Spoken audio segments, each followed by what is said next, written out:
Welcome everyone, it's Game Camilla here, back at you with another video. And today's video is going to focus a bit more on Monster Hunter Rise, specifically some tips and tricks to make your hunts easier. So some background about myself: I've been playing since launch. I'm HR 220 right now. I've completed every mission in the game, so I have a lot of experience with getting through these monsters, getting through these hunts, more or less the advanced hunts, because that's what I feel like some people are having some difficulty on. But regardless, if you're new to the game, only been playing a little bit, or been playing for a little bit of a while, I feel like there's a bunch of tips here that are going to help you. I've also chimed in with a bit of the community around me for some of these tips and tricks. So without any further ado, let's get to it. These are tips and tricks to make your hunts easier. First things first, and this is a bit of a sore subject for myself because playing with randoms, I've seen a lot of people ignore this, and that is Perma Buffers. If you don't know what the Perma Buffers are, those are the little orbs that you see around on the map. They're green, yellow, red, orange. In some cases, you'll see like a super Perma Buffer there, specifically in rampages and some arena missions. Those things help to boost you when you're in a mission. Green helps to increase your HP, yellow helps to increase your stamina, red helps to increase your attack, orange helps to increase your defense. And I know for some of you you're going to be like, Game Camilla, I already know this, but I see too many people ignore this, specifically on a lot of the harder missions. When you're first starting out, you really don't need to go gathering the Perma Buffers too much. I mean, if you're in a bind, you can grab some. But on some of these later missions, some of these really hard missions, and when we get to the future G rank master ranks, you will especially need to do this. Perma Buffers help to save your behind. They help to make the mission easier.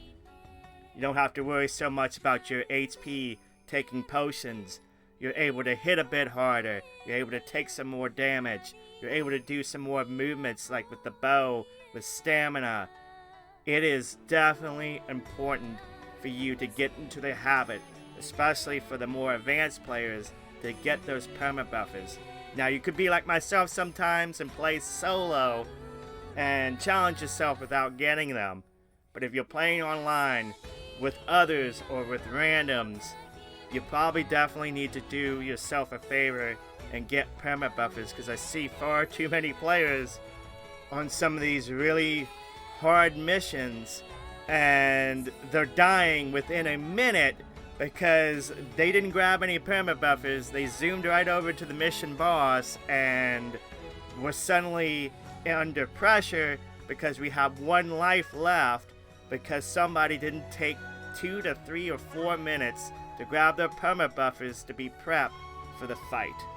Concerning Perma Buffers as well, the more that you play these maps, you'll notice there's kind of like lines that lead from one Perma Buffer to the other, and you'll find routes that you really will help you to buff up without like grabbing every single orb.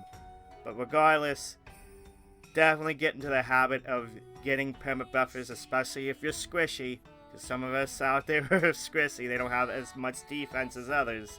And it will help to make your life easier and make it easier for others. The next thing I'm going to talk about to make your hunts easier is dango. Dango are foods that you can eat prior to a mission in Monster Hunter Rise. And they're incredibly useful, and you should get into the habit of eating before every mission. It costs very little and you'll make tons of money. It will not even have an impact on your wallet, and it will give you a bunch of abilities.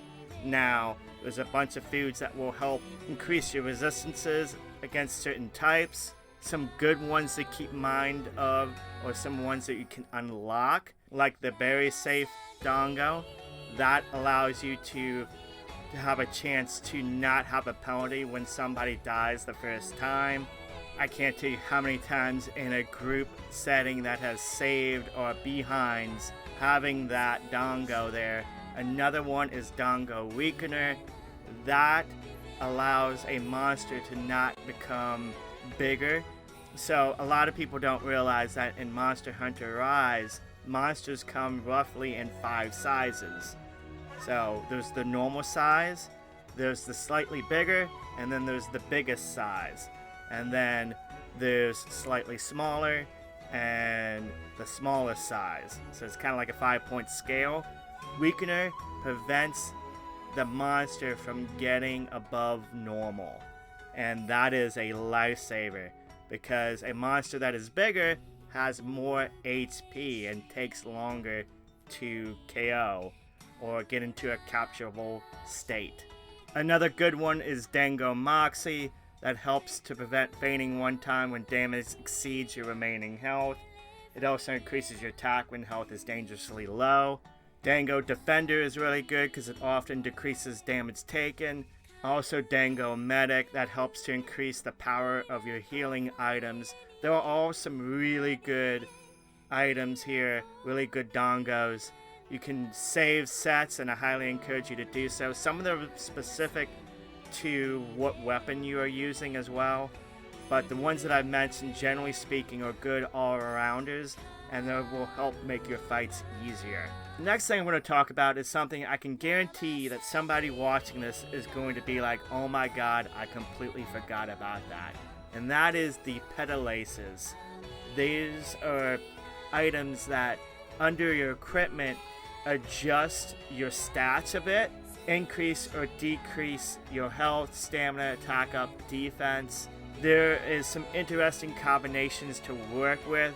One that I used to use quite a bit was the Hunting Petalace 3 before I unlocked the Absolute Petalace. But again, look at your Petalaces, see what works for you. If you're struggling in a certain HP or stamina category, maybe adjust your Petalaces to help give you more in one of those. So we talked about Perma Buffers, we talked about Petalaces, we talked about Dango.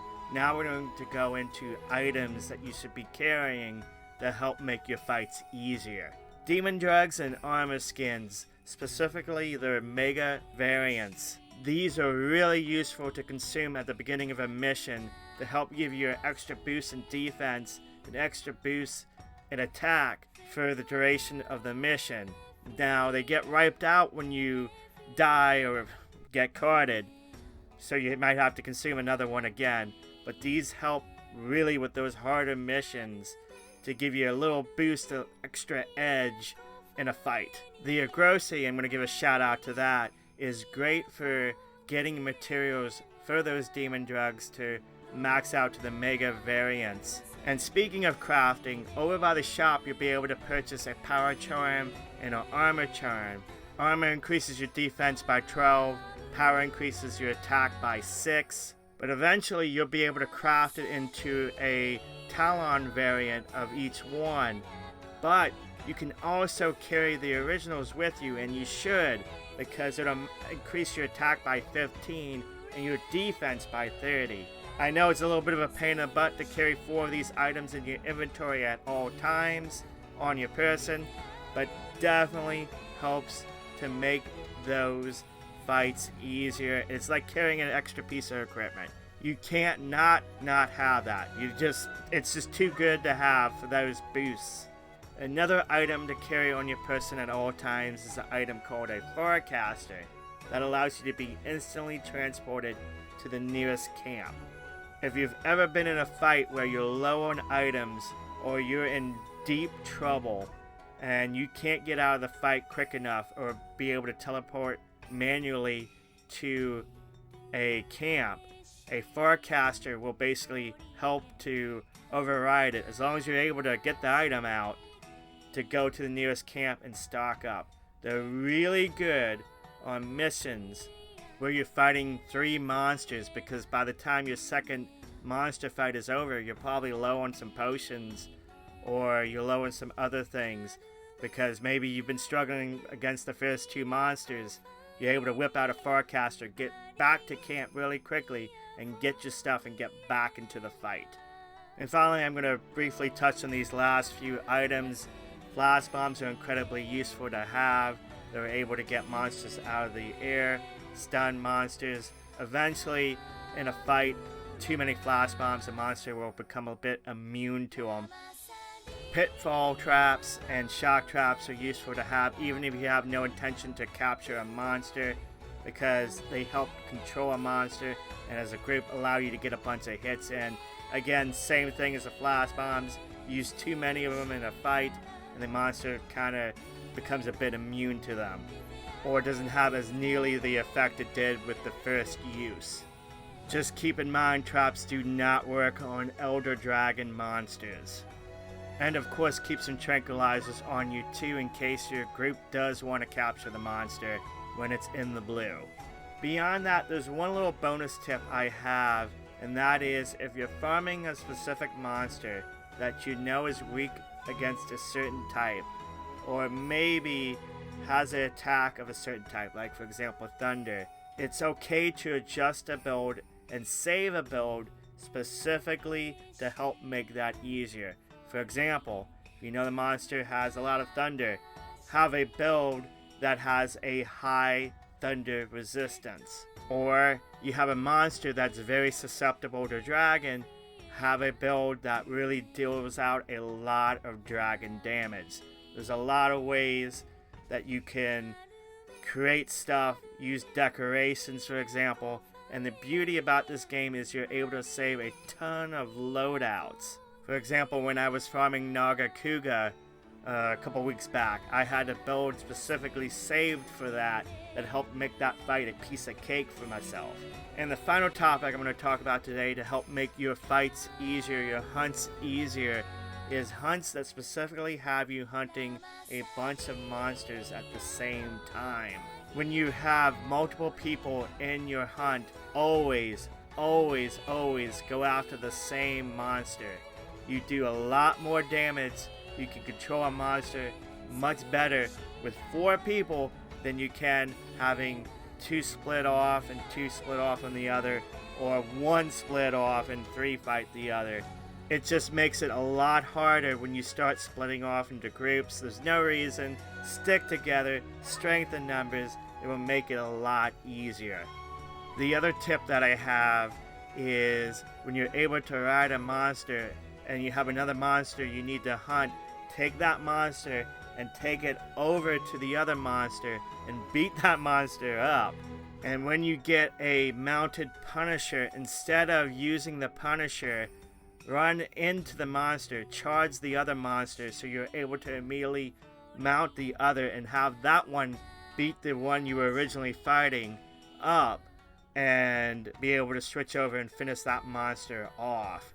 This is extremely useful with arena multi-monsters to help get those clear times in those arena challenges. So there you go, a bunch of tips and tricks to help make your fights easier. Hopefully if you're a newer player, you found a bunch of tips and tricks here that's going to make your life so much easier.